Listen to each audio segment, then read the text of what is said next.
So hi everyone, welcome back to my me blog. आज चाहिँ म यति राति परिसकेको थियो, चिसो मौसम थियो। अनि चाहिँ म पसल गएर एउटा चाउचाउ लिएर आएँ। जाडोमा चाउचाउ उमालेर खाँदा मिठो हुन्छ नि त गाइज।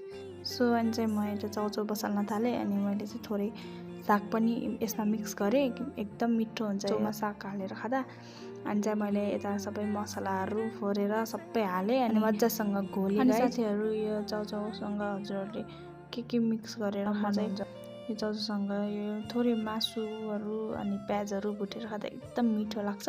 अनि चाहिँ म यता मासु काटेर रातो गरेर अनि यसमा चाहिँ थोरै प्याज पनि मिक्स गरेँ। अनि मैले चाहिँ यो सबै हालेर मोलेर खाएँ, एकदम मिठो हुन्छ यो गाइस।